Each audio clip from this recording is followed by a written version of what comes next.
Pinagpalit ang sariling dugo sa kinang ng salapi. Si Isabela, isang batang lumpo, ay itinuring na basura sa sariling tahanan habang ang kanyang madrasta ay nagpapakasasa sa karangyaan. Sa gitna ng dilim, isang lihim ang mabubunyag. Magigising ba ang amang nagbulag-bulagan bago maging huli ang lahat? Isang kwento ng pagtataksil, pagtitiis, at muling pagkabuhay ng pag-asa. Sino ang tunay na halimaw sa loob ng mansyon? Sana ay sumama ka na lang sa libing ng nanay mo dahil ikaw ang pinakamalaking pabigat sa buhay ko. Ang mga salitang yon ay parang lason na unti-unting kumakalat sa malamig na silid, sapat na upang patigilin ang tibok ng puso ni Isabela. Sa gitna ng karangyaan ng Forbes Park Mansion, kung saan ang bawat sulok ay kumikinang sa ginto at kristal, may isang bata na ang tanging kayamanan ay ang kanyang mga pangarap na iginuhit sa papel. Nakaupo si Isabela sa kanyang mamahaling wheelchair. Ang kanyang mga binti na walang buhay ay nakabalot sa isang niniting na kumot na ginawa pa ng kanyang namayapang ina. Sa kanyang nanginginig na mga kamay, hawak niya ang isang painting, isang obra na pinagpuyatan niya sa loob ng isang linggo. Iyon ay larawan ng isang magandang babae na may ngiti ng isang anghel. Ang alay niya para sa kaarawan ni Miranda. Akala ni Isabela, sa pamamagitan ng kulay at sining, ay makikita ni Miranda ang pagmamahal na nais niyang iparamdam. Ngunit ang tanging nakita niya sa mga mata ng kanyang madrasta ay ang madilim na kislap ng puot at pandidiri. Tumunog ang marahas na pagpunit ng papel, isang tunog na tila humihiwa sa mismong kaluluwa ni Isabela. Pinanood niya ang pagbagsak ng mga piraso ng kanyang pinaghirapang sining sa sahig na parang mga tuyong dahon sa gitna ng bagyo. Hindi siya makahinga. Ang kanyang lalamunan ay nanunuyo at ang bawat hininga ay tila may kasamang bubog na sumusugat sa kanyang dibdib. Nais niyang sumigaw, nais niyang itanong kung bakit, ngunit ang tanging lumabas sa kanyang mga labi ay ang piping panginginig. Ang marahas na hakbang ni Miranda ay lumapit sa kanya. Ang amoy ng mamahaling pabango nito ay tila naging amoy ng kamatayan. You think this trash will make me love you? You are a mistake, Isabela. Isang batang lumpo na walang silbi kundi ang ubusin ng pera at oras ng tatay mo. Look at me when I'm talking to you. Hinawakan ni Miranda ang baba ni Isabela. Ang kanyang mga kuko ay bumaon sa malambot na balat ng bata. Ang sakit sa pisngi ay wala pa sa kalahati ng sakit na nararamdaman ni Isabela sa kanyang loob. Ang kanyang paningin ay nagsimulang lumabo dahil sa mga luhang pilit niyang pinipigilan. Ang bawat patak ng luha ay isang pagkatalo, isang tanda ng kanyang kahinaan sa harap ng reyna ng kadiliman. Biglang bumukas ang pinto. Ang matikas na figura ni Alejandro ay pumasok. Ang kanyang mukha ay kasing tigas ng marmol. Dala ang aura ng isang lalaking kayang kontrolin ang mundo ng teknolohiya, ngunit hindi alam ang nangyayari sa sarili niyang tahanan. Sa isang iglap, ang mukha ni Miranda ay nagbago. Ang puot ay napalitan ng huwad na pag-aalala. Ang boses na parang kidlat ay naging kasing tamis ng pulot. Oh, Alejandro, darling, you're home early. Wika ni Miranda habang hinahaplos ang buhok ni Isabela na para bang isang mapagmahal na ina. Naglalaro lang kami ni Isabela, but I think she's a bit tired. Sayang, napunit niya ang drawing niya dahil sa sobrang frustration sa sarili niya. It breaks my heart to see her like this. Tumingin si Alejandro sa kanyang anak, ngunit ang kanyang mga mata ay hindi bumaba sa antas ng puso. Ang nakita lamang niya ay ang kalat sa sahig at ang kanyang anak na nakayuko, hindi makapagsalita. Ang distansya sa pagitan ng mag-ama ay tila isang malalim na bangin na walang sino man ang nakakaalam kung paano tatawirin. Isabela, you have the best doctors and the best therapists. Stop being difficult. Malamig na sabi ni Alejandro. Lumapit siya at inilapag ang isang kahon sa kandungan ng bata. I brought you the latest AI companion. It can talk to you, So you don't have to feel lonely. May meeting pa ako sa Singapore bukas, so be good to Miranda. Iniwan ni Alejandro ang silid nang hindi man lang hinahalikan ang noo ng anak. Ang tunog ng kanyang sapatos sa pasilyo ay unti-unting naglaho, kasabay ng huling pag-asa sa puso ni Isabela. Ang regalong ibinigay ng kanyang ama ay malamig na bakal at kable, isang makina para palitan ng isang yakap na kailanman ay hindi niya natanggap. Naiwan silang dalawa ni Miranda sa katahimikan na punong-puno ng panganib. Lumapit muli ang madrasta, ang kanyang labi ay nakakurba sa isang mapang-uyam na ngiti. Yumuko siya at bumulong sa tenga ni Isabela. Ang kanyang hininga ay kasing lamig ng yelo. See, kahit ang sarili mong ama, hindi ka kayang tignan. You are invisible, Isabela. Isang anino sa bahay na ito. At sisiguraduhin ko na mananatili kang ganyan hanggang sa malagutan ka ng hininga.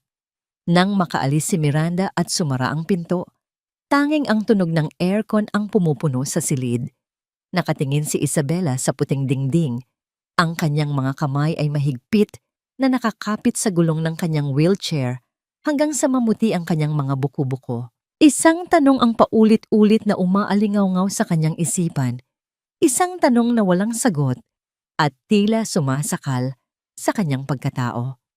Bakit ba ako narito kung ang tanging dala ko ay pasakit sa mga taong dapat ay nagmamahal sa akin? Sa dilim ng kanyang silid, ang munting liwanag mula sa AI robot ay nagsimulang kumislap na parang isang mata na nagmamasid sa kanyang pagdurusa. Hindi alam ni Isabela, iyon ang simula ng isang lihim na magbabago sa lahat. Ngunit sa gabing ito, ang tanging alam niya ay ang lamig ng kanyang wheelchair at ang katotohanang siya ay nag-iisa sa gitna ng karangyaan. Kailangan na nating tanggapin ang katotohanan ng Alejandro. Si Isabela ay hindi na lamang basta lumpo, siya ay unti-unti nang nawawala sa kanyang sariling kaisipan. Ang boses ni Miranda ay parang banayad na haplos ng sutla, ngunit ang bawat salita ay may dalang lason na unti-unting pumapatay sa dangal ng isang batang walang kalaban-laban. Sa loob ng malawak at malamig na opisina ni Alejandro, ang bango ng mamahaling kape at ang amoy ng lumang libro ay tila naging saksi sa isang masamang balak. Nakatayo si Miranda sa tapat ng malaking bintana. Ang kanyang refleksyon ay nagpapakita ng isang babaeng puno ng pighati, isang papel na kabisadong-kabisado na niyang gampanan. Tumingin si Alejandro mula sa kanyang monitor. Ang kanyang mga mata ay pagod at puno ng kalituhan. Sa harap niya ay ang mga graph ng kanyang kumpanya, mga numero na mas madali niyang intindihin kaysa sa emosyon ng kanyang sariling dugo. Ano ang ibig mong sabihin, Miranda? Binibigyan naman natin siya ng lahat ng kailangan niya. Darling, nakita ko siya kanina. Kinakalos niya ang sarili niyang balat. Sinisira niya ang mga gamit niya.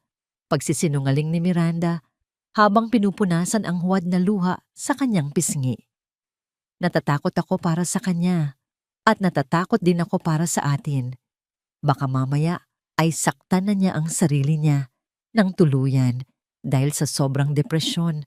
I think we need to consider a psychiatric facility for her para na rin sa ikabubuti niya.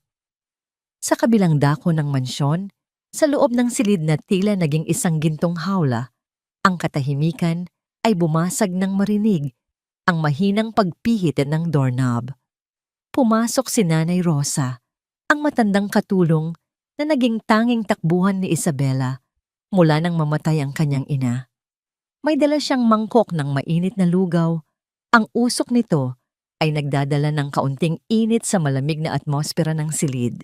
Nang makita ni Isabela si Nanay Rosa, ang kanyang mga mata na dati ay patay at walang kislap ay panandaliang nagliwanag. Sinubukan niyang igalaw ang kanyang mga daliri, isang senyales ng paghingi ng saklolo na tanging ang matanda lamang ang nakakaunawa. Lumapit si Nanay Rosa at dahan-dahang hinawakan ang malamig na kamay ng bata.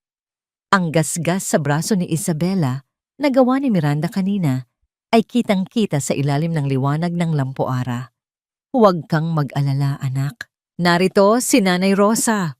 Bulong ng matanda, ang kanyang boses ay nanginginig sa halo-halong awa at galit. Kinuha niya ang isang kutsara ng lugaw at dahan-dahang inilapit sa labi ni Isabela. Ang bawat subo ay tila isang panalangin, isang pagtatangkang ibalik ang buhay sa isang katawang unti-unti nang sumusuko sa pighati. Ito ang munting sandali ng langit sa gitna ng impyerno ni Isabela. Ang init ng pagkain at ang magaspang ngunit mapagmahal na kamay ni Nanay Rosa ay mas mahalaga pa sa lahat ng teknolohiyang ibinigay ng kanyang ama. Sa sandaling iyon, hindi siya isang mistake o isang pabigat. Siya ay isang batang nais lamang mahalin. Ngunit ang langit ay mabilis na naglaho nang bumukas ang pinto ng malakas. Nakatayo roon si Miranda. Ang kanyang mga mata ay nanlilisik sa galit. Ang tunog ng kanyang high heels sa tiles ay parang bawat patak ng ulan sa bubong na yero bago ang isang malakas na bagyo. Anong ginagawa mo rito, Rosa? Hindi ba't sinabi ko sa iyong bawal siyang pakainin ng kahit ano nang walang pahintulot ko? Ang boses ni Miranda ay puno ng awtoridad na tila kumakatay sa dignidad ng matanda.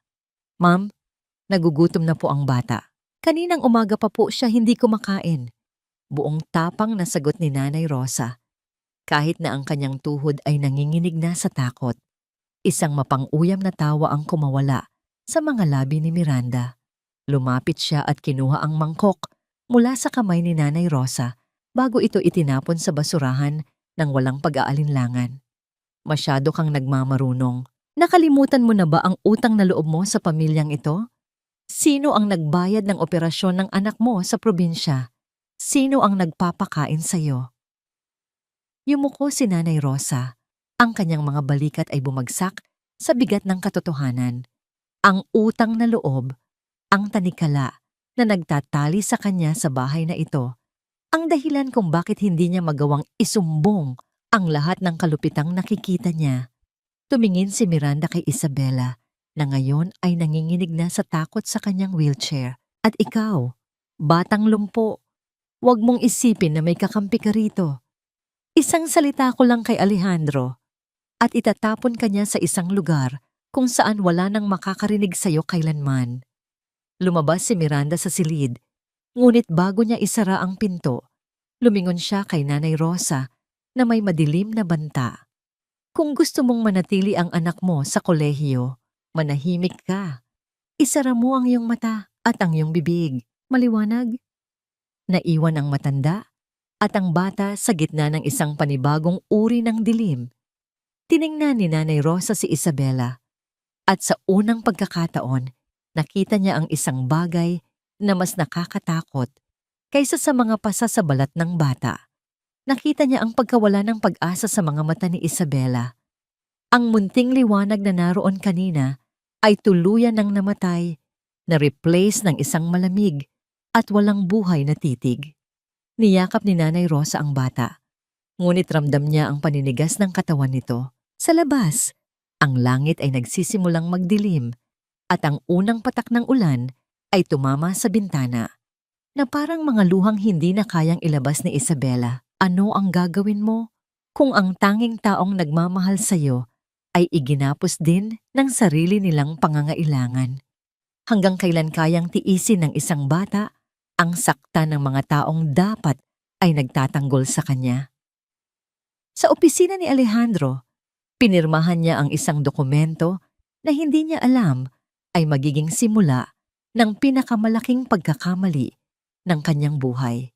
Ang dokumentong maglalayo sa kanya sa kanyang anak, nang higit pa sa pisikal na distansya. Wala na si Maria Alejandro. Bakit mo pa kailangang panatilihin ang mga basurang ito sa loob ng pamamahay na ito? Ang boses ni Miranda ay matalas at walang pakundangan, na tila isang itak na pilit pumuputol sa huling hibla ng nakaraan. Sa likod ng mansyon, malapit sa hardin, kung saan dati ay masayang nagtatanim ang yumaong asawa ni Alejandro. Isang malaking apoy, ang nagsisimulang lumamon sa mga tela at papel. Nakatayo roon si Miranda. Ang kanyang mga mata ay nagniningning sa tuwa habang pinapanood ang bawat piraso ng alaala ni Maria na nagiging abo at usok. Mula sa bintana ng kanyang silid sa ikalawang palapag, nakatingin si Isabela. Ang kanyang maliliit na kamay ay nakadikit sa malamig na salamin. Ang kanyang mga mata ay nanlalaki sa matinding sindak. Nakita niya ang paboritong asul na bandana ng kanyang ina, ang bandanang madalas isuot ni Maria kapag kinakantahan siya ng oyayi bago matulog. Nakita niya itong itinapon ni Miranda sa apoy at sa loob ng ilang segundo, ang kulay asul ay naging itim na uling. Ang bawat paglamon ng apoy ay parang isang kurot sa puso ni Isabela. Ang bango ng sampagita, ang halimuyak na laging dala ng kanyang ina, ay tila humahalo sa amoy ng sunog na tela. Ang bawat hibla ng usok na paitaas ay tila mga huling paalam na hindi kailanman mabibigkas ng kanyang ina. Nais niyang sumigaw. Nais niyang tumakbo pababa kahit alam niyang hindi gumagalaw ang kanyang mga binti. Ngunit ang tanging nagawa niya ay ang humikbi ng walang tunog. Ang kanyang hininga ay naging mabigat at ang kanyang dibdib ay tila binabagsakan ng malalaking bato. Sa ibaba, lumapit si Alejandro sa tabi ni Miranda. Tumingin siya sa apoy. Ang kanyang mukha ay walang emosyon, ngunit may kaunting panginginig sa kanyang mga daliri. Sigurado ka ba rito, Miranda? Iyan ang mga huling gamit na iniwan ni Maria para kay Isabela. Alejandro, darling, kailangan nating mag-move on. Ang mga gamit na ito ang nagpapanatili sa lungkot ni Isabela. Kung gusto nating gumaling ang bata, kailangan nating alisin ang mga bagay na nagpapaalala sa kanya ng kanyang kawalan. Ang paliwanag ni Miranda, habang marahan niyang hinahaplos ang braso ni Alejandro. Isipin mo na lang ang kinabukasan natin, isang bagong simula, na wala ng anino ng nakaraan. Tinalikuran ni Alejandro ang apoy at bumalik sa loob ng bahay. Ang kanyang pag-alis ay tila isang hatol ng kamatayan para sa mga alaala ni Maria. Sa sandaling iyon, naramdaman ni Isabela na hindi lang ang mga gamit ang sinusunog ni Miranda, kundi pati na rin ang kanyang pagkatao. Nang magtakip silim, pumasok si Nanay Rosa sa silid ni Isabela upang ihanda ang bata sa pagtulog. Maputla ang matanda. Ang kanyang mga mata ay namumula rin sa lihim na pag-iyak. Nang masiguro niyang wala si Miranda sa paligid, may kinuha siya mula sa ilalim ng kanyang apron, isang maliit at lumang digital voice recorder. Anak, Isabela, bulong ni Nanay Rosa, ang boses ay halos hindi marinig. Nailigtas ko ito bago pa makita ni Miranda sa cabinet ng iyong nanay. Itago mo ito ng mabuti. Huwag mong hahayaang makita niya. Inilagay ni Nanay Rosa ang recorder sa kamay ni Isabela. Marahan itong hinawakan ng bata. Ang lamig ng kagamitan ay tila nagbigay ng kuryente sa kanyang buong katawan. Nang makaalis ang matanda, muling binalot ng katahimikan ang silid. Sa ilalim ng kanyang kumot, sa gitna ng kadiliman, pinindot ni Isabela ang maliit na banon. Isang mahinang tunog ng static ang narinig. At pagkatapos ay isang boses na kasing lambing ng hangin sa madaling araw ang pumuno sa kanyang pandinig. Isabela, ang aking munting anghel, kung naririnig mo ito, tandaan mo na hinding-hindi ka nag-iisa. Mahal na mahal ka ni Mama. Huwag kang susuko, anak. May lakas ka sa loob mo na higit pa sa iyong iniisip. Ang boses ni Maria, ang boses na matagal nang kinauuhawan ni Isabela. Ang bawat salita ay parang isang mainit na yakap na bumabalot sa kanyang nilalamig na kaluluwa. Ang mga luha ni Isabela ay nagsimulang dumaloy, hindi dahil sa sakit, kundi dahil sa isang munting liwanag ng pag-asa na muling nabuhay sa kanyang puso. Ngunit ang munting sandali ng kapayapaan ay biglang nabulabog. Ang tunog ng marahas na pagpihit ng doorknob ay umaling-aungaw sa silid. Mabilis na itinago ni Isabela ang recorder sa ilalim ng kanyang unan, ngunit ang kanyang katawan ay naging kasing tigas ng bato sa takot. Bumukas ang pinto at pumasok si Miranda. Hindi siya nagbukas ng ilaw, kaya ang tanging nakikita ay ang kanyang madilim na silweta na tila isang halimaw sa gitna ng gabi. Huminto siya sa paanan ng kama ni Isabela. "Bakit amoy sampagwita rito?" tanong ni Miranda. Ang boses ay puno ng pagdududa at panganib. Lumapit siya sa kama. Ang kanyang bawat hakbang ay tila isang banta. "Anong itinatago mo, Isabela? Alam kong may nakuha ka mula sa matandang Rosa." Inabot ni Miranda ang una ni Isabela. Ang puso ng bata ay tila sasabog na sa bilis ng tibok. Sa dilim, ang munting ilaw ng recorder na hindi pa pala tuluyang namamatay ay nagsimulang kumislap mula sa ilalim ng tela. Isang mapanganib ng ngiti ang sumilay sa mga labi ni Miranda nang makita niya ang kislap ng liwanag. "Sabi ko na nga ba, hindi ka talaga natututo, bata ka. Akin na yan. Huwag mong isiping may boses pa ang patay sa pamamahay na ito." Ang boses ni Miranda ay kasing talim ng labaha habang marahas niyang hinablot ang recorder mula sa nanginginig na mga kamay ni Isabela. Ang bawat daliri ng bata ay pilit na kumakapit sa huling alaala ng kanyang ina, ngunit ang lakas ni Miranda ay hindi mapapantayan. Ang tunog ng pagkakaladkad ng plastik sa balat ni Isabela ay nag-iwan ng mapulang marka, isang tanda ng panibagong sugat sa kanyang katawan at kaluluwa. Pinanood ni Isabela na itago ni Miranda ang recorder sa bulsa ng kanyang mamahaling gown. Ang munting liwanag ng pag-asa na naramdaman niya kanina ay mabilis na napalitan ng isang malalim at madilim na hukay. Ang kanyang puso ay tumitibok ng mabilis, parang isang ibon na nakakulong sa isang masikip na hawla. Pilit na humihingi ng laya ngunit walang magawa, kundi ang manghina. "Mamaya, sa harap ng mga bisita ng tatay mo, ipapakita natin kung gaano ka talaga kalala." Bulong ni Miranda. Ang kanyang mga mata ay nagniningning sa isang balak na kasing pait ng laso. "I'm doing this for your own good, Isabela, para matapos na ang paghihirap mo at ang paghihirap namin sa'yo." Gabi ng isang malaking dinner party sa mansyon. Ang mga kristal na chandelier ay nagniningning na tila mga bituin na bumagsak mula sa langit upang saksihan ang isang dula-dulaan.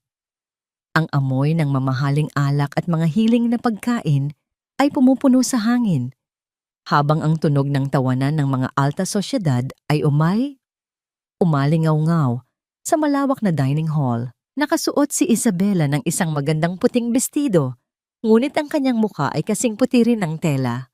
Walang buhay, walang kulay, isang estatwa sa gitna ng mga nagkakatuwaang tao. Nakatayo si Alejandro sa gitna ng hall. Hawak ang kanyang baso ng champagne. Ang kanyang muka ay puno ng garbo, habang ipinapakita ang kanyang tagumpay sa mundo ng teknolohiya. Hindi niya napapansin ang kanyang anak na nakaupo sa sulok. Ang mga mata nito ay nakatitig sa kawalan. "Ladies and gentlemen," pagsisimula ni Miranda, ang kanyang boses ay malakas at puno ng pekeng emosyon na nakakuha ng atensyon ng lahat.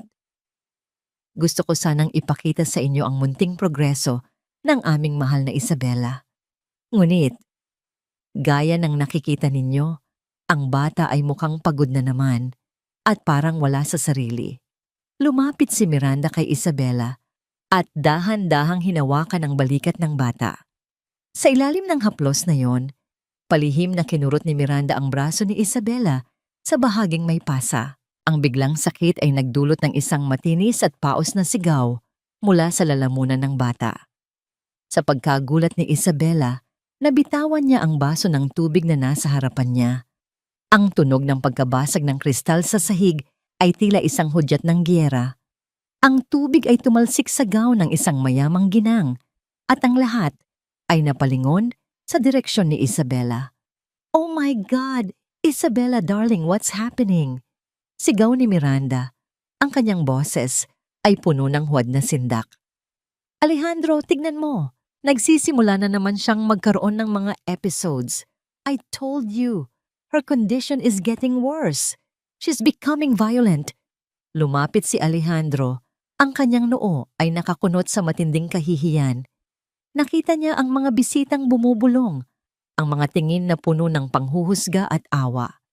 Ang kanyang garbo bilang isang matagumpay na negosyante ay tila gumuho sa harap ng lahat.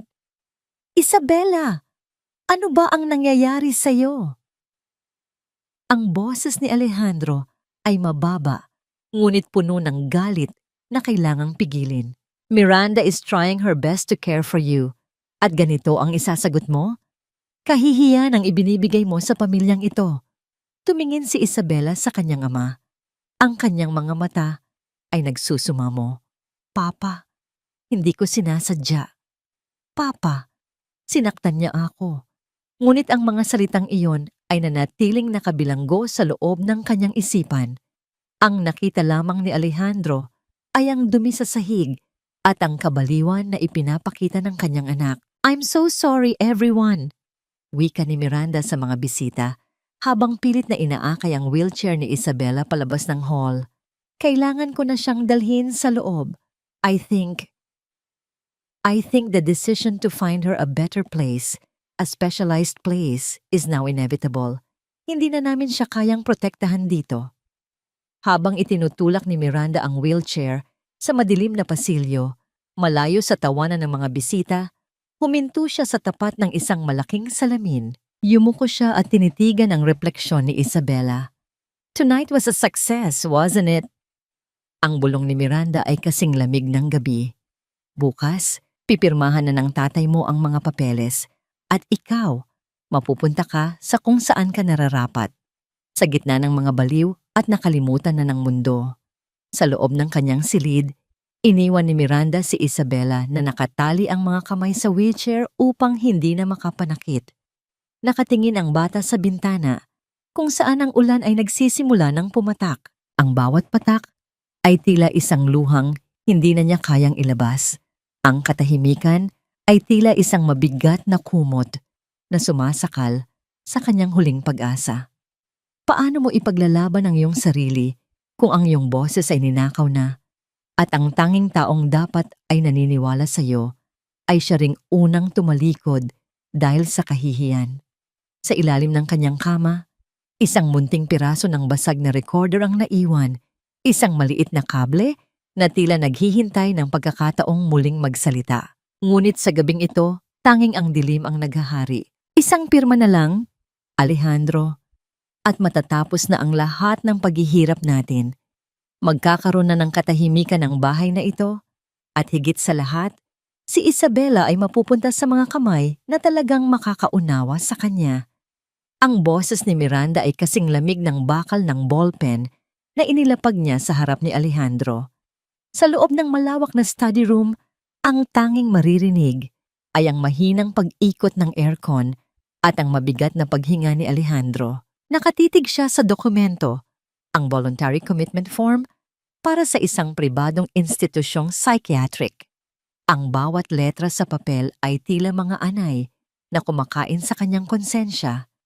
Sa kabilang dako ng silid, nakaupo si Isabela sa kanyang wheelchair. Ang kanyang mga mata ay nakapako sa kanyang ama. Nakikita niya ang panginginig ng mga daliri ni Alejandro. Sa loob ng kanyang isipan, nais niyang sumigaw. Papa, huwag! Huwag mo akong itapon. Ngunti ang kanyang dila ay tila naging isang pirasong kahoy na walang buhay.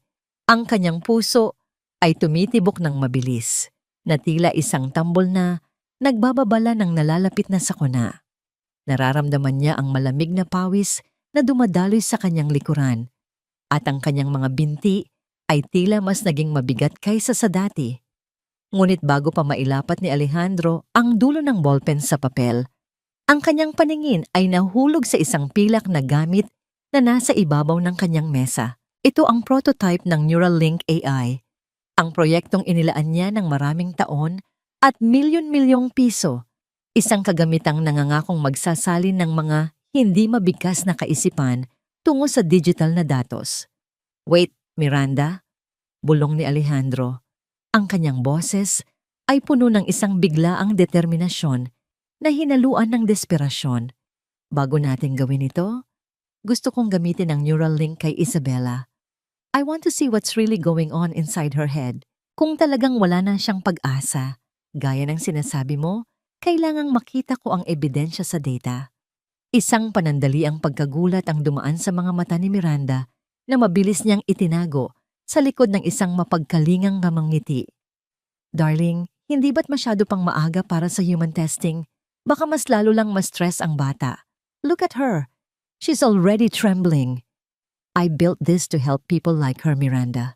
Kung hindi ko ito magagamit sa sarili kong anak, para saan pa ang lahat ng tagumpay ko?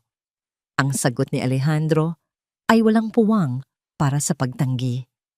Tumayo si Alejandro at lumapit kay Isabella. Sa unang pagkakataon sa loob ng mahabang panahon, hinawakan niya ang noo ng kanyang anak. Ang init ng kamay ni Alejandro ay nagdulot ng isang kuryenteng hindi maipaliwanag sa katawan ni Isabella. Dahan-dahan niyang inilagay ang pilak na headband sa ulo ng bata. Ang tunog ng paglapat ng mga sensor sa balat ni Isabella ay tila isang banayad na bulong ng pag-asa. Isabella, anak, can you hear me? Just think of anything. Think of Mama. Think of what you want to tell me. Mahinang sabi ni Alejandro. Ang kanyang boses ay bahagyang nanginginig. Sa malaking monitor sa dingding, nagsimulang lumitaw ang mga linya ng kulay. Ngunit hindi ito ang inaasahang maayos na pattern ng utak. Ang screen ay binalot ng kulay itim at lila. Mga kulay na sa algorithm ni Alejandro ay nangangahulugan ng matinding trauma, takot at kalungkutan. Biglang isang imahe ang nagsimulang mabuo sa screen, malabo at puno ng static, ngunit sapat na upang makita ang isang madilim na silueta na nakatayo sa harap ng isang batang umiiyak. Ang imahe ay sinabayan ng isang mahinang tunog, parang isang boses na nagmumula sa ilalim ng tubig. Paos, basag, ngunit malinaw na nagsasabi ng, sana, namatay, ka. Napatayo si Miranda, ang kanyang mukha ay biglang naging maputla na tila isang bangkay. Alejandro, interference lang yan. Ang system mo ay nagkakaroon ng glitches dahil sa mga gamot na iniinom ni Isabella. It's not real. Humarap si Alejandro sa monitor. Ang kanyang mga mata ay nanlalaki sa gulat at pagdududa. Ang datos na nakikita niya ay hindi kasinungalingan. Ang AI ay hindi marunong mag-imbento ng emosyon. Binabasa lamang nito ang nararamdaman ng user at ang nararamdaman ni Isabella sa sandaling iyon ay isang takot na mas matindi pa sa kamatayan. Glitches? Ulit ni Alejandro, ang kanyang boses ay naging kasing lamig ng yelo. Tiningnan niya si Isabella na ngayon ay nakatitig sa monitor na may mga luhang dumadaloy sa kanyang pisngi. Ang bawat patak ng luha ay tila isang pagsusumamo na sa wakas ay narinig na. Lalapit sana si Miranda upang tanggalin ang headset, ngunit hinarangan siya ni Alejandro. Huwag mong hahawakan yan, Miranda. I want to see everything. I want to see what my daughter has been hiding or what has been hidden from me. Ang atmosfera sa silid ay naging kasing bigat ng isang bagyong paparating. Ang tunog ng mabilis na pagtibok ng puso ni Isabella ay narinig sa buong silid sa pamamagitan ng mga speaker ng AI system. Lub-dub, lub-dub, lub-dub. Isang tunog ng isang taong tumatakbo para sa kanyang buhay habang nakaupo sa isang wheelchair. Sino ang tunay na baliw sa bahay na ito? Ang batang hindi makapagsalita o ang amang nagbulag-bulagan sa katotohanang nasa harap na niya? Isang bagong imahe ang lumitaw sa screen, isang drawing ng isang munting bulaklak na tinatapakan ng isang sapatos na may mataas na takong. Ang sapatos na kasalukuyang suot ni Miranda. Hindi glitch ang nakikita ko, Miranda. Ang sakit ay hindi nagkakamali. Ang boses ni Alejandro ay parang isang mabigat na hatol na umalingaw-ngaw sa loob ng silid. Nakatitig pa rin siya sa monitor kung saan ang mga kulay ay tila naging isang madilim na dagat ng pighati. Ang AI ay hindi lamang nagbabasa ng datos, ito ay nagbubukas ng isang bintanang matagal nang ipininid. Ang bawat kurba ng linya sa screen ay tila bawat luhang pilit na ibinalik ni Isabela sa kanyang mga mata sa loob ng maraming buwan. Dahan-dahang lumapit si Alejandro sa monitor. Ang kanyang mga daliri ay nanginginig habang sinusubukang hawakan ang imahe ng durog na bulaklak.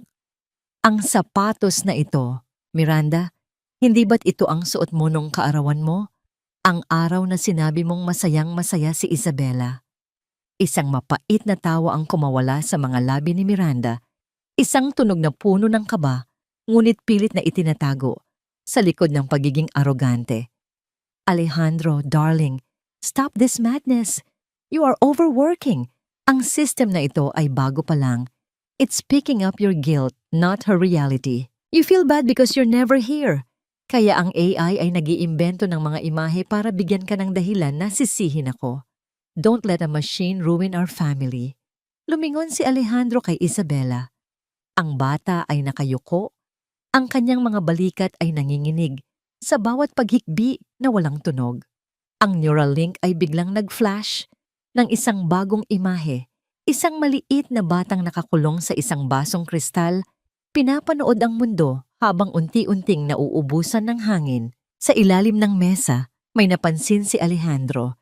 Isang maliit at punit na piraso ng papel na tila itinago sa pagitan ng mga kable. Yumuko siya at kinuha ito. Ang tunog ng paglapat ng kanyang mga daliri sa papel ay tila isang hudyat ng muling pagkabuhay ng katotohanan.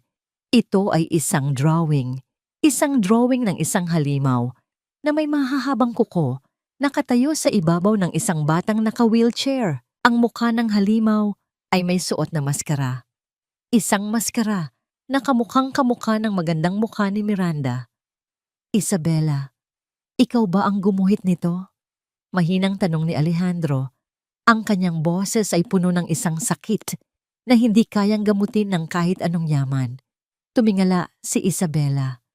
Ang kanilang mga mata ay nagtagpo. Ang mga mata ng isang amang nagising mula sa isang mahabang panaginip at ang mga mata ng isang anak na matagal nang sumisigaw sa dilim. Sa unang pagkakataon, hindi lumayo ang tingin ni Isabela. Ang neural link sa monitor ay biglang nagpakita ng isang kulay ginto, isang munting kislap sa gitna ng kadiliman.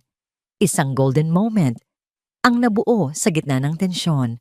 Dahan-dahang itinaas ni Isabela ang kanyang kamay, ang kanyang mga daliri ay nanginginig habang sinusubukang abutin ang kamay ni Alejandro. Nang maglapat ang kanilang mga balat, naramdaman ni Alejandro ang init ng buhay ng kanyang anak.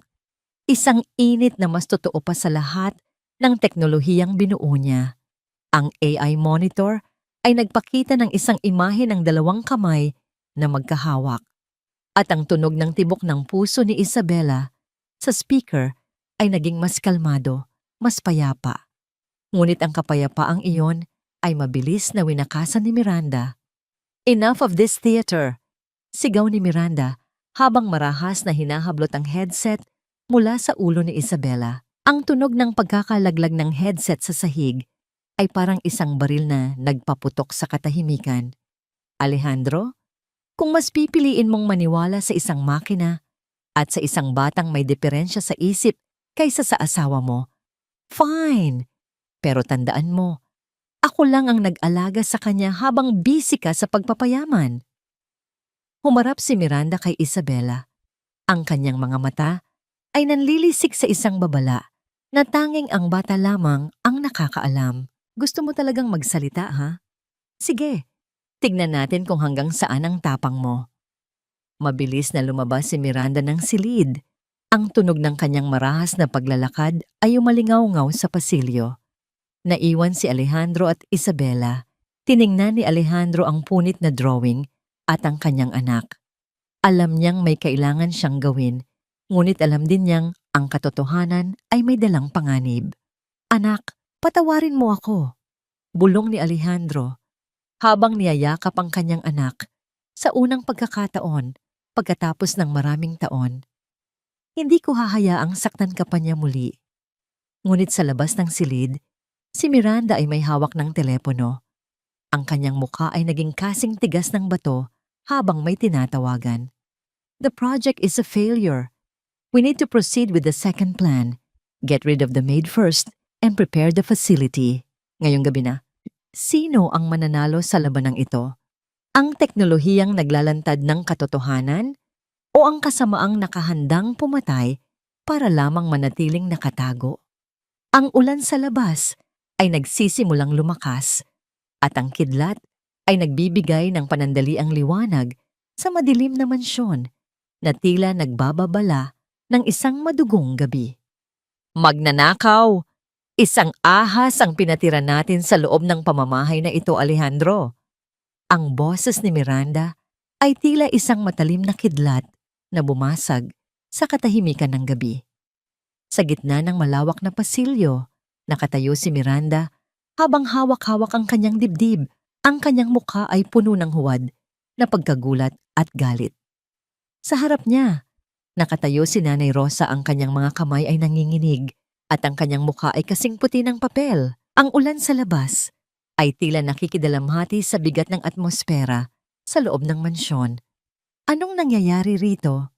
Tanong ni Alejandro habang lumalabas ng kanyang study room. Ang kanyang noo ay nakakunot sa pagod at kalituhan. Ang Neuralink headset ay hawak pa rin niya. Isang paalala ng katotohanang kasisimula pa lamang niyang tuklasin. Ang paborito kong kwintas, Alejandro. Ang heirloom necklace na bigay pa ng lola ko. Sigaw ni Miranda habang itinuturo ang bukas na drawer sa kanyang silid. Nawawala ito. At sino pa ba ang may access sa kwartong ito kundi ang matandang ito? Tumingin si Nanay Rosa kay Alejandro. Ang kanyang mga mata ay nagsusumamo. Sir, hindi ko po magagawa iyon. Marangal po akong nagtatrabaho rito sa loob ng maraming taon. Kilala niyo po ako. Ngunit bago pa makasagot si Alejandro, marahas na hinablot ni Miranda ang apron ni Nanay Rosa. Ang tunog ng pagkapunit ng tela ay umalingaw-ngaw sa pasilyo na sinundan ng isang malakas na kalansing ng metal sa sahig. Doon, sa ilalim ng liwanag ng chandelier, ang pilak na kwintas ay kumikinang, isang ebidensyang kasing linaw ng sikat ng araw sa tanghali. Ang mundo ni Isabela na nakamasid mula sa kanyang wheelchair sa dulo ng pasilyo ay tila gumuho sa sandaling iyon. Ang kanyang puso ay tumitibok ng mabilis, parang isang tambol na nagbababala ng sakuna. Nais niyang sumigaw, nais niyang sabihin sa kanyang ama na nakita niya si Miranda na pumasok sa kwarto ni Nanay Rosa kanina. Ngunit ang kanyang boses ay nanatiling nakakulong sa kanyang lalamunan. Ang pakiramdam ng kawalan ng lakas ay tila isang malamig na kamay na sumasakal sa kanya. Rosa, paano mo nagawa ito? Mahinang sabi ni Alejandro. Ang kanyang boses ay puno ng pagkadismaya. Ang tiwalang binuo ng maraming taon ay tila naglaho sa loob ng isang segundo. Sir, itinanim lang po iyan. Ma'am Miranda, maawa po kayo. Ang pagmamakaawa ni Nanay Rosa ay sinabayan ng kanyang pagluhod sa sahig. Ang tunog ng kanyang mga tuhod na tumama sa matigas na tiles ay tila isang hudyat ng kanyang pagkatalo. Lumapit si Miranda at tumitig ng malalim sa mga mata ng matanda. Ang kanyang boses ay naging kasing lamig ng yelo. Nakalimutan mo na ba ang utang na loob mo sa amin, Rosa? Sino ang nagbayad ng tuition ng anak mo? Sino ang tumulong sa'yo noong naghihikahos ka? Ganito ba ang isusukliin mo sa kabutihan namin? Tumingin si Miranda kay Alejandro na may mapait na ngiti. Darling, hindi natin pwedeng hayaan ang isang magnanakaw sa tabi ni Isabela. Baka saktan pa niya ang bata o turuan ng masama. Kailangan na siyang umalis. Ngayon din. Nang makaalis si Nanay Rosa, dala ang kanyang munting bag, huminto siya sa harap ni Isabela. Ang matanda ay yumuko at dahan-dahang hinaplos ang pisngi ng bata sa huling pagkakataon. Ang magaspang ngunit mapagmahal na palad ni Nanay Rosa ay nag-iwan ng init na tila isang huling paalam, isang golden moment sa gitna ng unos, isang tahimik na pangako ng pagmamahal na hinding-hindi mabubura ng kahit anong kasinungalingan. Mag-iingat ka, anak, bulong ni Nanay Rosa bago siya tuluyang pinalabas ng mga guard sa gitna ng malakas na ulan. Naiwan si Isabela sa gitna ng pasilyo. Ang kanyang tanging kakampi ay wala na. Lumapit si Miranda sa kanya. Ang tunog ng kanyang high heels ay tila bawat pako na ibinabaon sa kabaong ng pag-asa ni Isabela. Yumuko ang madrasta. Ang kanyang amoy ng pabango ay tila naging amoy ng panganib. Ngayon, Isabela, wala na ang matandang tagapagtanggol mo. Bulong ni Miranda. Ang kanyang mga mata ay nanlilisik sa dilim. At ang tatay mo? Mas maniniwala siya sa ebidensya kaysa sa isang batang hindi man lang makapagsalita. Tumalikod si Miranda at iniwan ang bata sa gitna ng madilim na pasilyo. Ang tanging maririnig ay ang tunog ng ulan na humahampas sa bintana na parang mga luhang hindi na kayang ilabas ni Isabela. Ang bawat patak ay tila isang paalala ng kanyang muling pag-iisa. Paano mo ipaglalaban ang katotohanan kung ang tanging saksi ay pinalayas na at ang iyong boses ay isang piping pagsusuma mo sa gitna ng isang bahay na puno ng kasinungalingan? Sa loob ng kanyang silid, tinitingnan ni Alejandro ang Neuralink headset. May isang bagay sa kanyang loob ang nagsasabing mali ang lahat. Ngunit ang takot na mawalan ng kaayusan ay mas matindi. Hindi niya alam. Sa ilalim ng kama ni Isabela, may isang itim na notebook na iniwan si Nanay Rosa, isang lihim na nakatago sa pagitan ng mga pahina. Ngayon, Isabela, ikaw na lang at ang iyong mga piping pangarap. Wala nang Rosa na sasalo sa iyong mga luha. Ang boses ni Miranda ay tila isang malamig na bulong ng kamatayan na gumagapang sa loob ng madilim na silid ni Isabela. Pagkatapos mapalaya si Nanay Rosa, ang mansyon ay naging kasing tahimik ng isang sementeryo, maliban sa tunog ng malakas na ulan na humahampas sa mga bintana. Nakatayo si Miranda sa paanan ng kama. Ang kanyang anino ay humahaba dahil sa liwanag ng kidlat na tila isang dambuhalang halimaw na handang lamunin ang maliit na batang nakahiga. Nararamdaman ni Isabela ang matinding panginginig ng kanyang buong katawan. Ang kanyang puso ay tumitibok ng mabilis, isang marahas na pagpukpok sa loob ng kanyang dibdib na tila gustong kumawala. Ang bawat hininga niya ay mabigat, parang may nakadagan na semento sa kanyang baga. Ang takot ay hindi lamang isang emosyon. Ito ay isang pisikal na sakit na bumabalot sa kanyang mga kalamnan, na nagpaparamdam sa kanya na mas lalo siyang walang kapangyarihan. Sa ilalim ng kanyang kama, ramdam ni Isabela ang presensya ng itim na notebook na iniwan ni Nanay Rosa. Ang lihim na yon, ang tanging bagay na nagbibigay sa kanya ng lakas na huwag sumuko. Ngunit sa bawat hakbang ni Miranda palapit sa kanya, ang pag-asang yon ay tila unti-unting nilalamon ng dilim. Inumin mo ito? Utos ni Miranda habang inilalapit ang isang baso ng malapot na puting likido at isang maliit na tableta. Para ito sa iyong katahimikan, anak, para hindi ka na maging istorbo sa iyong papa. Alam ni Isabela na hindi ito gamot. Alam niyang ito ang dahilan kung bakit laging malabo ang kanyang paningin at laging mabigat ang kanyang ulo sa tuwing narito ang kanyang ama. Sinubukan niyang itikom ang kanyang bibig. Ang kanyang mga panga ay naninigas sa matinding pagtutol. Ngunit ang marahas na kamay ni Miranda ay pumuwersa sa kanyang pisngi. Ang mga kuko nito ay bumaon sa kanyang balat na nag-iwan ng hapdi na tila bawat hiwa sa kanyang puso. Sa gitna ng pakikipaglaban, isang golden moment ang naganap. Sa kabila ng panghihina ng kanyang mga binti, ang dulo ng daliri ni Isabela ay sumagi sa itim na notebook sa ilalim ng kama. Ang haplos ng lumang balat ng kwaderno ay tila naging isang mainit na hawak mula kay Nanay Rosa. Sa sandaling iyon, ang takot ni Isabela ay napalitan ng isang tahimik na apoy ng determinasyon. Hindi siya papayag na tuluyang mawala ang kanyang kaisipan. Samantala, sa loob ng kanyang opisina, hindi mapakali si Alejandro. Ang Neuralink prototype na nasa kanyang mesa ay biglang umilaw ng kulay pula. Isang remote alert ang lumitaw sa kanyang tablet. Extreme trauma detected. Heart rate escalating.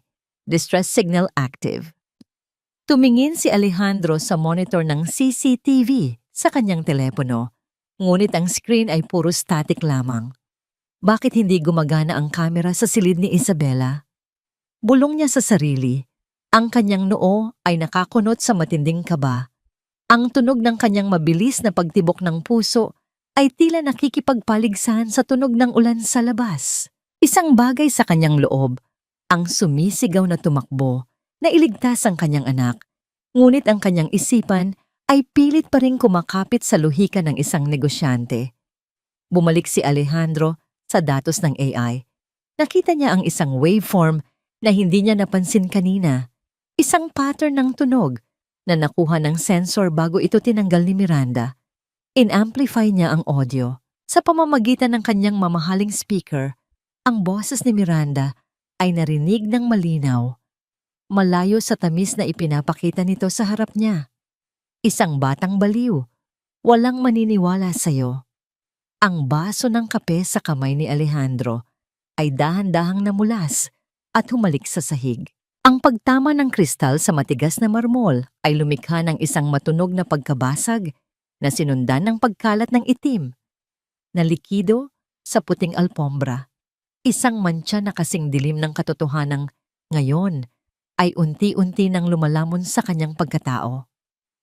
Hindi makagalaw si Alejandro. Ang kanyang hininga ay naging mababaw at mabilis, habang ang bawat salitang narinig niya mula sa speaker ay tila isang matalim na kutsilyo na humihiwa sa kanyang puso. Ang boses ni Miranda, ang babaeng pinagkatiwalaan niya, ang babaeng akala niya ay nagbibigay ng liwanag sa madilim na buhay ni Isabela, ay puno ng kamandag. Isang batang baliw, walang maniniwala sa'yo. Ang mga salitang ito ay paulit-ulit na umalingaw-ngaw sa kanyang isipan na tila isang sumpa. Sa sandaling iyon, ang lahat ng kanyang tagumpay, ang lahat ng kanyang yaman at ang kanyang matayog na talino ay naging walang silbi. Naramdaman niya ang isang matinding lamig na gumagapang mula sa kanyang mga paa patungo sa kanyang dibdib. Ang kanyang sariling kapabayaan ay naging isang malupit na bilangguan para sa kanyang anak. Samantala, sa loob ng silid ni Isabela, ang pakikipaglaban ay umabot na sa rurok. Ang mapait na tableta ay pilit na idinidikit ni Miranda sa pagitan ng mga labi ng bata.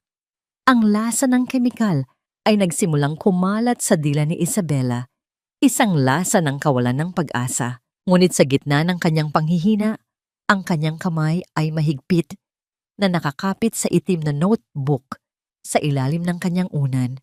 Ang bawat pahina nito ay tila nagbibigay sa kanya ng lakas na huwag tuluyang lumubog sa dilim. Lunukin mo na, Isabela. Ang boses ni Miranda ay naging isang paos na sigaw. Ang kanyang mukha ay naging kasing pangit ng isang demonyo sa ilalim ng liwanag ng kidlat. Wala nang magliligtas sa'yo. Ang tatay mo ay abala sa kanyang mga makina at ang matandang Rosa ay nasa gitna na ng ulan. Sa isang huling lakas, naisandal ni Isabela ang kanyang ulo sa sandalan ng wheelchair at pilit na itinulak ang kamay ni Miranda.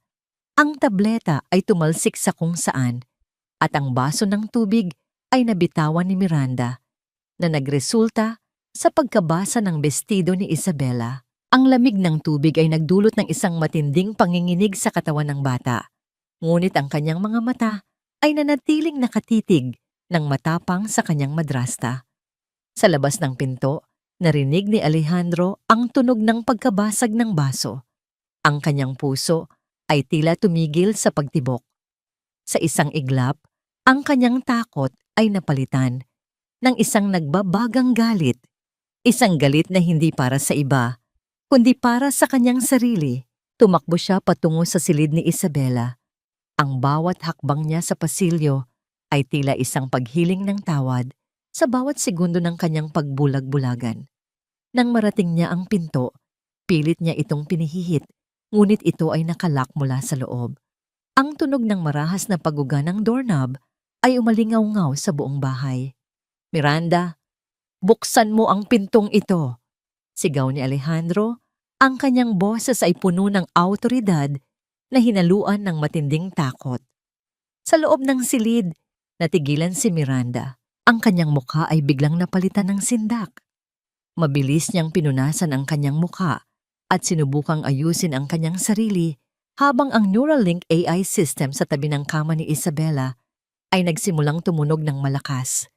Isang hudyat na ang distress signal ay umabot na sa pinakamataas na antas.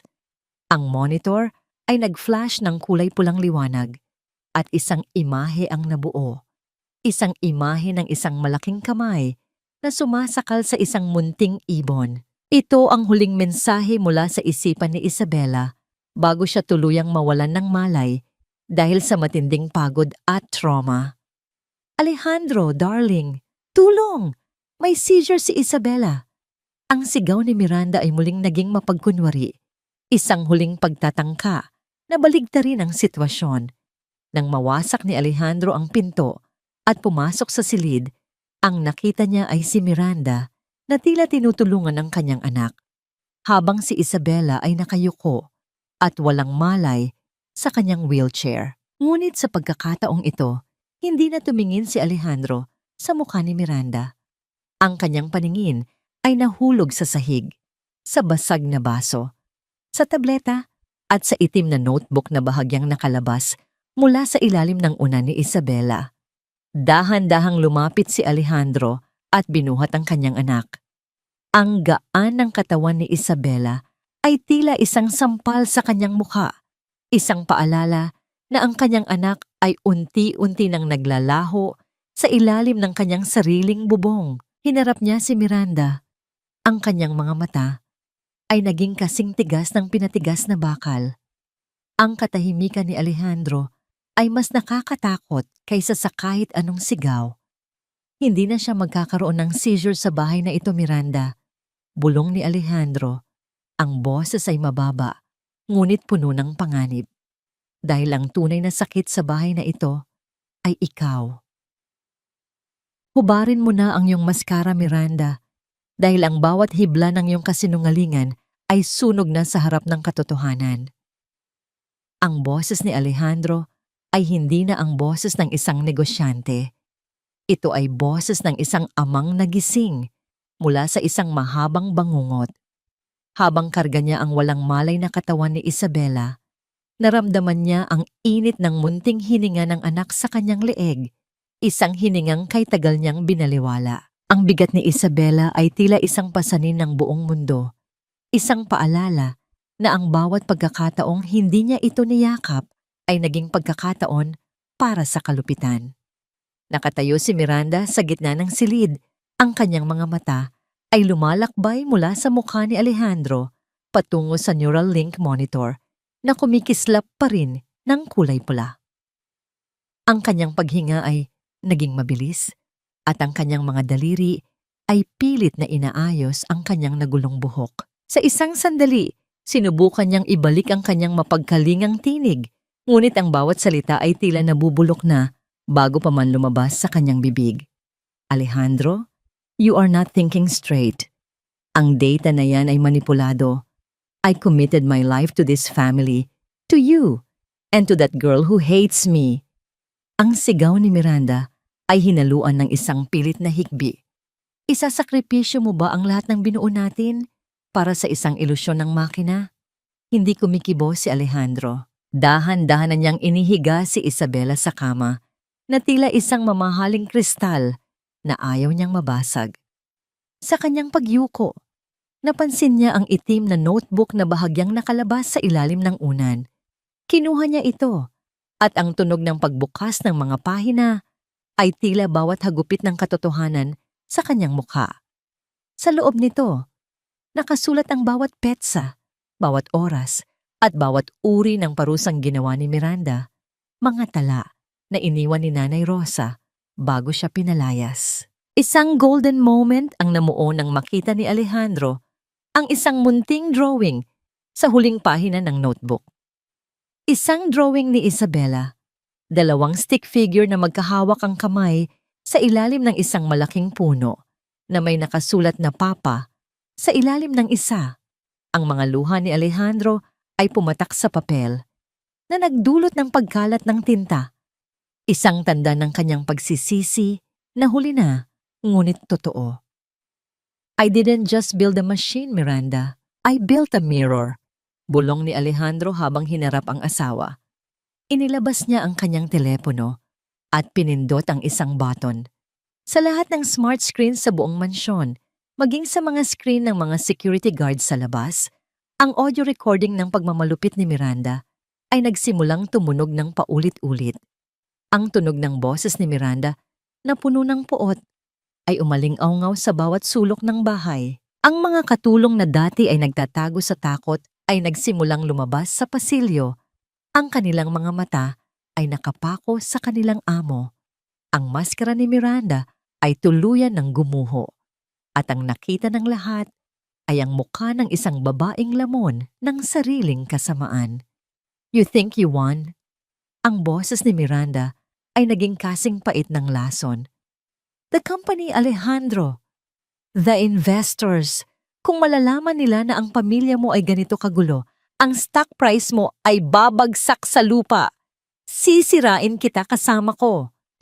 Tumawa si Alejandro, isang tawang puno ng pait at kalayaan. Let it burn, Miranda. Mas gusto ko pang maging mahirap kasama ang anak ko kaysa mamuhay sa isang palasyong binuo sa itaas ng kanyang mga luha. Lalapit sana ang mga security guards upang hawakan si Miranda, ngunit mabilis siyang tumakbo patungo sa kanyang kwarto. Ang tunog ng kanyang marahas na pagtakbo sa pasilyo ay tila isang babala na hindi pa tapos ang laban. Habang yakap ni Alejandro si Isabela, narinig niya ang boses ni Miranda na sumisigaw mula sa kabilang kwarto. Kung hindi ako ang magiging reyna ng bahay na ito, walang sino man ang makikinabang. Isang hudyat ng alerto ang tumunog sa Neuralink system. System overload. Security breach. Main server deletion initiated. Napagtanto ni Alejandro na sinusubukan ni Miranda na burahin ang lahat ng ebidensya at sirain ang Neuralink prototype. Ang tanging paraan upang muling makapagsalita si Isabela sa pamamagitan ng AI. Ang takot ay muling bumangon sa dibdib ni Alejandro. Hindi lang ang kanyang kumpanya ang nakataya, kundi ang boses ng kanyang anak. Anak, gumising ka. Please, gumising ka. Bulong ni Alejandro sa walang malay na si Isabela. Ngunit sa sandaling iyon, ang usok ay nagsimulang lumabas mula sa ventilation system ng silid. Isang amoy ng sunog na kable ang pumuno sa hangin. Isang matinding dilema ang hinarap ni Alejandro. Ang iligtas ang data ng AI na naglalaman ng boses ni Isabela o ang itakbo ang kanyang anak palabas ng nasusunog na silid. Ang apoy ay nagsisimulang gumapang sa mga kurtina at ang liwanag nito ay nagpapakita ng anino ni Miranda sa bintana na may hawak na isang lighter at isang bundle ng mga legal na dokumento. Ang boses ng aking anak o ang kanyang buhay? Isang tanong na hindi dapat tinatanong ng isang ama, ngunit ngayon ay sumasakal sa aking buong pagkatao. Ang boses ni Alejandro ay naging isang gapi na bulong sa gitna ng makapal at itim na usok na nagsisimulang lumamon sa silid. Ang Neuralink server ay naglalabas ng mga huling kislap ng liwanag, isang digital na hininga na naglalaman ng lahat ng naitalang kaisipan at boses ni Isabela. Sa kabilang banda, ang kanyang anak ay nakahiga, maputla at hindi gumagalaw. Habang ang init mula sa nasusunog na mga kurtina ay unti-unti nang lumalapit sa kanyang kama. Naramdaman ni Alejandro ang hapdi sa kanyang mga mata, hindi lamang dahil sa usok, kundi dahil sa bigat ng kanyang pagsisisi. Tumingin siya sa server, ang kanyang obra maestra, ang simbolo ng kanyang talino. Pagkatapos ay tumingin siya kay Isabela. Sa isang iglap, binitawan niya ang balak na abutin ng hard drive. Hinayaan niyang lamunin ng apoy ang milyon-milyong pisong teknolohiya. Dahil sa sandaling iyon, natanto niya na ang tunay na boses ng kanyang anak ay hindi matatagpuan sa isang makina, kundi sa tibok ng puso nito na pilit niyang ipinaglaban. Patawarin mo ako, Maria. Hindi ko na kailangan ang teknolohiya para marinig ang ating anak. Bulong ni Alejandro habang mabilis na binuhat si Isabela mula sa kama. Ang init ng paligid ay tila nagpapaliit sa mundo. At ang bawat hakbang niya sa nagbabagang sahig ay tila isang paglakad sa ibabaw ng mga uling ng kanyang mga nakaraang pagkakamali. Sa pasilyo, nakasalubong niya si Miranda. Ang mukha ng madrasta ay hindi na ang magandang maskara na kinilala ng lahat. Ito ay naging isang hitsura ng ganap na kabaliwan. Hawak ni Miranda ang isang bag na puno ng mga alahas at mga dokumento ng ari-arian. Ang kanyang mga mata ay nanlilisik habang pilit na humihinga sa gitna ng usok. Ang tunog ng paglagitik ng nasusunog na kahoy sa paligid nila ay tila isang palakpakan para sa pagbagsak ng kanilang marangyang buhay. "Umalis ka sa daan ko, Alejandro!" sigaw ni Miranda. Ang kanyang boses ay paos at puno ng desperasyon. "Akin ang lahat ng ito. Pinaghirapan ko ang posisyong ito. Hindi mo ako pwedeng iwanan dito para mamatay kasama ng batang yan." Tinitigan siya ni Alejandro nang may halong awa at pandidiri. "Wala ka nang makukuha rito, Miranda. Ang tanging dala mo ay ang bigat ng iyong sariling kasamaan." Isang malakas na pagyanig ang yumanig sa buong palapag nang bumagsak ang bahagi ng kisame sa pagitan nila. Ang apoy ay naging isang pader na naghiwalay sa kanila. Nakita ni Alejandro ang takot sa mga mata ni Miranda bago ito natakpan ng usok. Sa gitna ng gulo, isang golden moment ang naganap. Isang munting himala sa gitna ng impyerno. Dahan-dahang imulat ni Isabela ang kanyang mga mata. Sa kabila ng panghihina, nakita niya ang mukha ng kanyang ama na malapit sa kanya, puno ng uling at pawis, ngunit punong-puno ng pagmamahal. Naramdaman ni Isabela ang isang pamilyar na init sa kanyang pisngi. Isang patak ng luha ni Alejandro. Sa unang pagkakataon, naramdaman ng bata na siya ay ligtas. Hindi dahil sa kuta ng mansyon, kundi dahil sa mga bisig ng kanyang ama na handang masunog para lamang protektahan siya. "Papa?" Ang mahinang ungol na lumabas sa labi ni Isabela ay hindi dumaan sa AI, hindi dumaan sa speaker, kundi direktang pumasok sa puso ni Alejandro. Ang tunog ng salitang iyon ay mas matamis pa sa kahit anong tagumpay sa negosyo. Ngunit ang panganib ay hindi pa tapos. Ang hagdanan patungo sa ibaba ay gumuho na rin. Nakulong sila sa veranda ng ikalawang palapag. Ang ulan sa labas ay hindi sapat para patayin ang galit ng apoy sa loob. Nakatingin si Alejandro sa ibaba, kung saan ang mga bumbero at ang mga guard ay nagsisimula ng maglatag ng safety net, ngunit ang usok ay mabilis nang sumasakal sa kanila. Sa kabilang bahagi ng beranda, nakita ni Alejandro si Miranda na pilit na tumatalon patungo sa isang puno. Bit-bit pa rin ang kanyang bag ng nakaw na yaman. Ngunit sa kanyang pagmamadali, ang kanyang gown ay sumabit sa isang matulis na bakal ng rehas. Isang malakas na pagsabog mula sa kusina ang muling yumanig sa mansyon. Ang buong istruktura ay nagsisimula ng bumigay. Kailangang tumalon ni Alejandro kasama si Isabela. Ngunit sa taas ng beranda, ang panganib ng pagbagsak ay kasing tindi ng panganib ng apoy. "Kumapit ka ng mahigpit, anak. Hinding-hindi ka nabibitawan ni Papa," bulong ni Alejandro habang inihahanda ang kanyang sarili sa huling pagsubok ng kanyang katapangan. Ano ang mangyayari sa huling sandali ng pagbagsak? Maililigtas ba ni Alejandro ang kanyang anak mula sa kamatayan? O ang apoy na binuo ng kasakiman ay tatapos sa kanilang dalawa? At si Miranda, ang kanyang yaman ba ang magliligtas sa kanya? O ito ang magiging pabigat na hihila sa kanya pababa?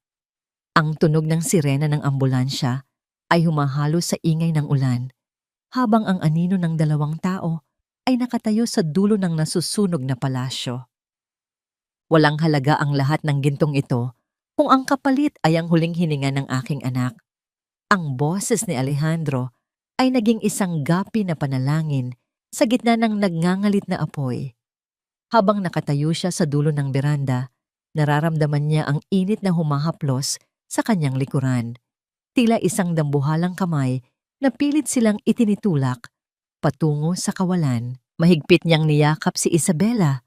Ang ulo ng bata ay nakabaon sa kanyang dibdib. Pilit na ikinukubli mula sa makapal at itim na usok na sumasakal sa paligid. Ang bawat tibok ng puso ni Alejandro ay tila isang tambol na nagbibigay ng huling babala. Sa kabilang bahagi, si Miranda ay nagpupumiglas. Ang kanyang mamahaling gown ay sumabit sa matulis na rehas ng beranda at ang bag na puno ng mga alahas ay tila naging isang mabigat na angkla na hihila sa kanya sa kapahamakan. Ang tunog ng pagkapunit ng tela ay humahalo sa ingay ng naglalagablab na apoy. Sa kanyang desperasyon, binitiwan ni Miranda ang lahat, ang kanyang dangal, ang kanyang pagkatao. Ngunit hindi niya mabitawan ang bag ng ginto. Ang kasakiman na nagluklok sa kanya sa kapangyarihan ay siya ring naging tanikala na nagtali sa kanya sa nasusunog na palasyo. Alejandro, tulungan mo ako. Ang sigaw ni Miranda ay puno ng lagim, ngunit ang kanyang mga mata ay nananatiling nakapako sa mga alahas na kumikinang sa gitna ng apoy. Hindi na lumingon si Alejandro. Sa isang malalim na paghinga, hinarap niya ang panganib. Ang tunog ng pagbagsak ng bahagi ng bubong sa likuran nila ay naging hudyat ng kanyang pagtalon. Binalot niya ng kanyang sariling katawan si Isabela. Handang tanggapin ang lahat ng sakit, lahat ng sugat, basta't manatiling ligtas ang kanyang anak. Ang pakiramdam ng pagbulusok sa hangin ay tila isang kawalan ng hangganan, hanggang sa maramdaman niya ang marahas na pagtama sa safety net na inilatag ng mga bumbero sa ibaba. Ang tunog ng malakas na pagbagsak ay sinundan ng katahimikan sa kanyang pandinig. Ang lahat ay naging malabo. Ang amoy ng usok ay napalitan ng amoy ng basang lupa at ulan. Ang huling nakita ni Alejandro bago siya tuluyang mawalan ng malay ay ang mukha ni Nanay Rosa na tumatakbo patungo sa kanila. Ang mga labi nito ay gumagalaw sa isang pasasalamat sa langit. Makalipas ang ilang araw, nagising si Alejandro sa loob ng isang puting silid.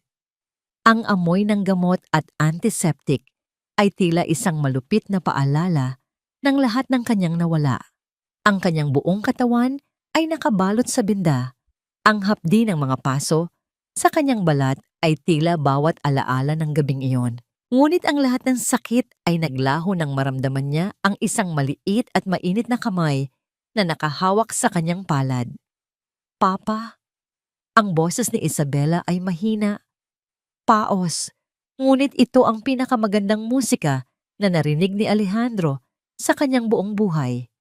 Tumingin siya sa kanyang anak na nakaupo sa tabi ng kanyang kama. Wala na ang neural link, wala na ang mga sensor. Tanging ang dalisay na tinig ng isang batang muling natutong magtiwala. Isang golden moment ang namuo nang pumasok si Nanay Rosa sa silid, bitbit ang isang maliit na florera ng sampagita. Ang halimuyak ng bulaklak ay pumuno sa silid, na tila presensya ng yumaong asawa ni Alejandro na nagbabasbas sa kanilang bagong simula. Ang munting notebook na itim ay nasa kandungan ni Isabela, ang notebook na naging susi sa kanilang kaligtasan. Ang katarungan ay nakamit na, sir. Bulong ni Nanay Rosa.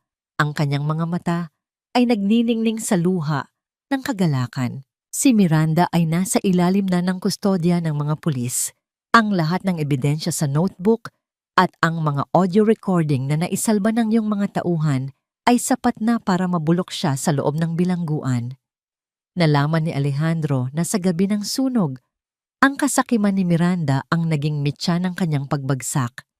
Dahil sa pagtanggi niyang bitawan ang bag ng mga alahas, huli na nang mailigtas siya ng mga bumbero mula sa veranda. Ang kanyang mukha, na dati ay kanyang ipinagmamalaki, ay nag-iwan ng mga permanenteng marka ng apoy.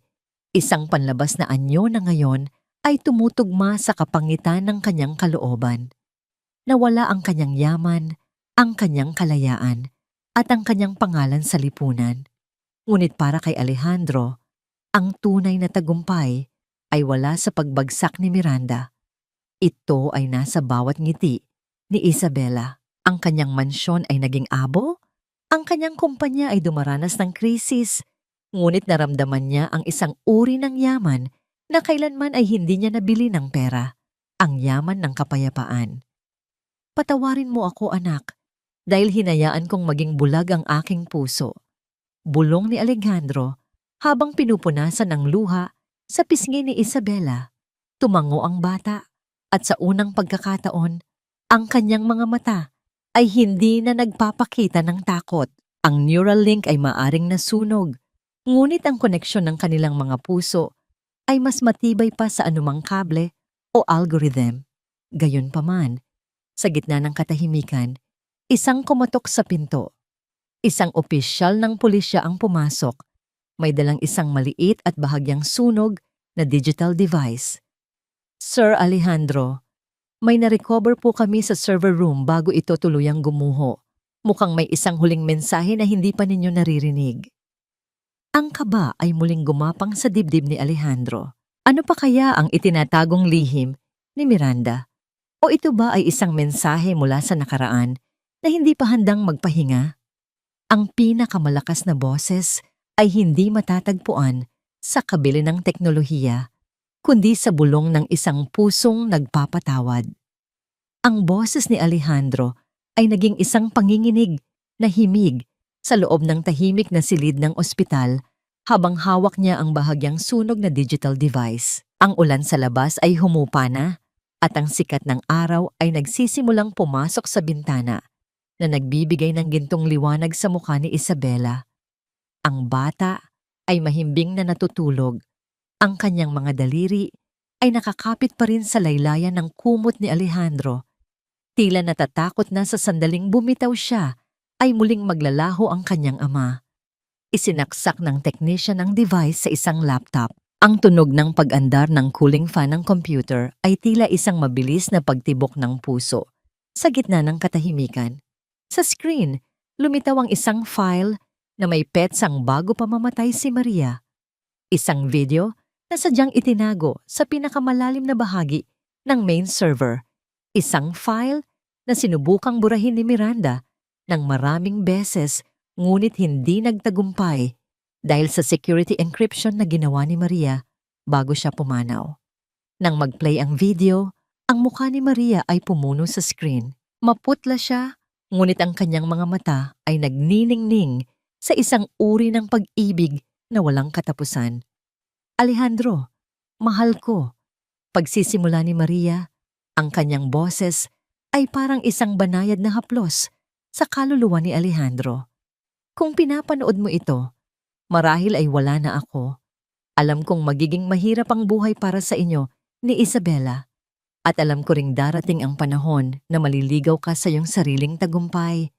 I saw how Miranda looked at our wealth.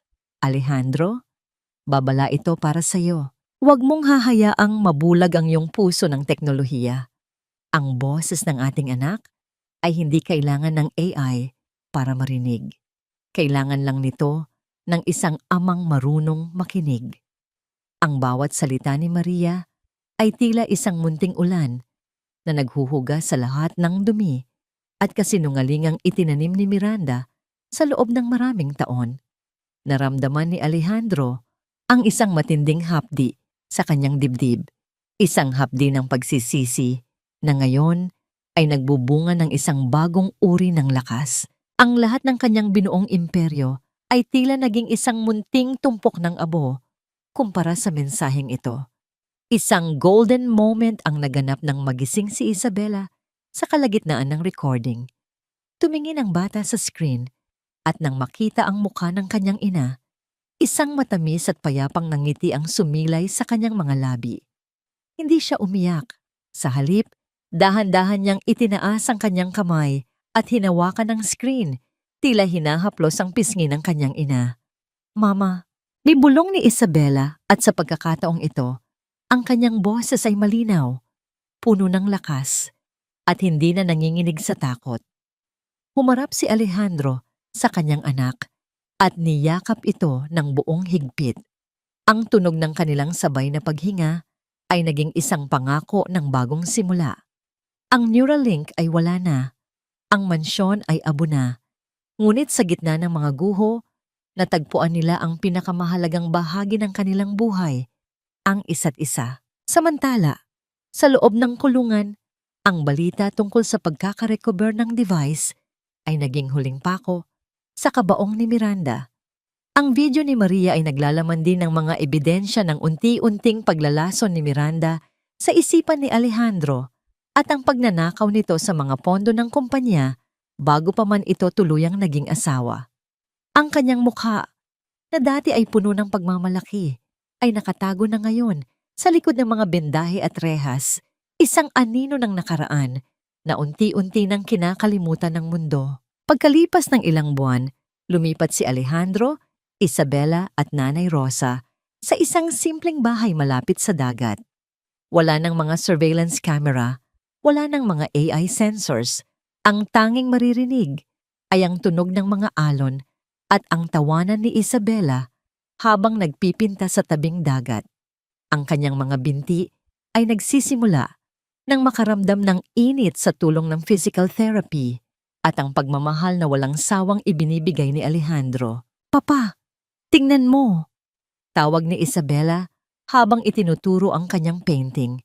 Isang larawan ng isang malaking puno na may mga bagong sibol na dahon at sa ilalim nito ay 3 tao. Isang ama, isang anak, at isang matandang babaeng nakangiti.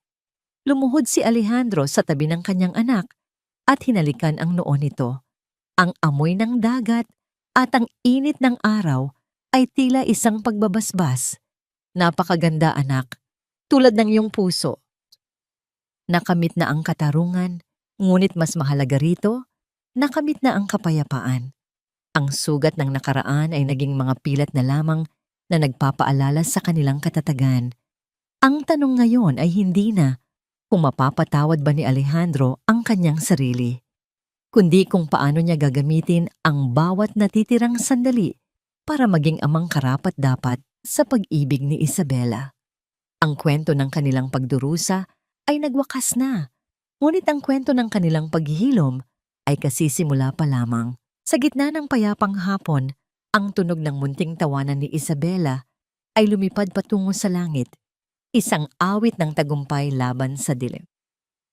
Ang tunay na yaman ay hindi nasusukat sa kislap ng ginto o sa bilis ng teknolohiya, kundi sa bawat tibok ng pusong natutong magmahal at magpatawad. Ang hapon sa dalampasigan ng Batangas ay balot ng kulay kahel at lila, isang tanawing tila huling drawing ni Maria para sa kanyang mag-ama. Ang marahang paghampas ng mga alon sa pampang ay nagsisilbing oyayi, isang himig ng kalikasan na mas payapa pa sa kahit anong musika ng lungsod. Nakaupo si Alejandro sa isang kahoy na silya, ang kanyang mga mata ay nakapako kay Isabela, na ngayon ay dahan-dahang naglalakad sa buhanginan gamit ang kanyang saklay. Ang bawat hakbang ni Isabela ay isang panalangin, isang munting tagumpay laban sa paralysis na dulot ng trauma at takot. Ang kanyang muka ay hindi na ang maputlang anino na nakaraan. Ito ay nagniningning na sa ilalim ng sikat ng araw, puno ng buhay at pag-asa. Sa kanyang tabi, naroon si Nanay Rosa na laging handang umalalay. Ang matanda ay masayang naghahanda ng merienda sa ilalim ng puno ng niyog. Ang amoy ng mainit na kape at sariwang tinapay ay humahalo sa alat ng dagat. Isang simpleng kaligayahan na hindi kailanman nabili ni Alejandro sa Forbes Park.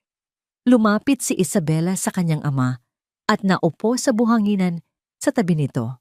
Ipinatong niya ang kanyang ulo sa tuhod ni Alejandro, isang kilos ng pagtitiwala na nagpapabilis pa rin sa tibok ng puso ng kanyang ama. "Papa, are you happy?" Mahinang tanong ni Isabela. Ang kanyang boses ay malinaw at puno ng katapatan. Hinaplos ni Alejandro ang buhok ng kanyang anak. Ang kanyang mga daliri ay marahan at puno ng pag-iingat. Higit pa sa masaya, anak. Sa wakas, nahanap ko na ang kapayapaang matagal ko nang itinapon para sa ambisyon. Tumingin si Alejandro sa malawak na dagat at sa kanyang isipan, sinagot niya ang tatlong mahahalagang tanong na matagal nang gumugulo sa kanyang kaluluwa. Napatawad na ba niya ang kanyang sarili? Ang sagot ay nasa bawat ngiti ni Isabela. Alam niyang ang pilat ng kanyang pagkukulang ay mananatili, ngunit ang bawat segundong inilalaan niya para sa kanyang anak ay isang paraan ng paghuhugas sa kanyang nakaraan. Ang pagpapatawad ay hindi isang kaganapan, kundi isang mahabang paglalakbay na kasalukuyan na niyang tinatahak. Balingit na ba ang kanilang kapayapaan? Oo. Ang kanilang buhay ay simple na ngayon. Ibenta ni Alejandro ang malaking bahagi ng kanyang kumpanya at itinira lamang ang sapat para sa kanilang kinabukasan at para sa isang foundation na tumutulong sa mga batang may kapansanan at biktima ng pang-aabuso. Wala ng mga surveillance camera, wala ng mga lihim na recording. Ang kanilang tahanan ay bukas sa hangin at puno ng katotohanan. Anong aral ang naiwan? Napagtanto ni Alejandro na ang tao ay hindi mga codes o algorithm. Ang neural link ay isang tulay lamang, ngunit ang puso ang tanging makakatawid sa kabilang panig. Ang kasakiman ni Miranda ang naging mitya ng sarili nitong pagbagsak, habang ang katatagan ni Isabela ang naging ilaw sa gitna ng dilim. Ang tunay na tagumpay ay hindi ang pagpapatayo ng mga gusali, kundi ang muling pagbuo sa isang durog na kaluluwa. Isang golden moment ang namuo nang kinuha ni Isabela ang isang maliit na kabibe at inilagay ito sa palad ni Alejandro. "Listen, Papa," sabi ni Nanay Rosa, "maririnig mo raw ang bulong ng dagat sa loob nito. Parang ang boses ni Mama, laging naririyan, nagbabantay." Inilapit ni Alejandro ang kabibe sa kanyang tenga at sa gitna ng tunog ng hangin, tila narinig niya ang boses ni Maria na nagsasabing, "Mahusay ang iyong pagkagawa, Alejandro." Sa kabilang panig ng mundo, sa loob ng isang madilim na selda, ang alaala ni Miranda ay uant-unti nang nilalamon ng limot. Ang kanyang pangalan ay naging isang babala na lamang sa mga pahayagan, habang ang kanyang yaman ay napunta sa mga taong talagang nangangailangan. Ang kanyang pagkabilanggo ay hindi lamang sa likod ng rehas, kundi sa loob ng kanyang sariling konsensya na punong-puno ng pagsisisi. Habang lumulubog ang araw, naglakad ang mag-ama pabalik sa kanilang munting bahay. Ang anino nila sa buhangin ay mahaba at magkadikit, isang simbolo ng isang ugnayang hindi na kailanman mababasag ng kahit anong kasinungalingan. Ang kwento ni Alejandro at Isabela ay hindi na isang kwento ng trahedya, kundi isang awit ng muling pagsilang. Ang teknolohiya ay maaaring makalimutan, ang mga mansyon ay maaaring maging abo, ngunit ang pag-ibig ng isang ama at ang katatagan ng isang anak ay mananatiling nakaukit sa mga bituin. Sa gitna ng katahimikan ng gabi, ang munting liwanag sa kanilang bintana ay nagsisilbing parola, isang tanda na kahit sa pinakamadilim na gabi, laging may bukas na naghihintay para sa mga taong marunong muling magmahal.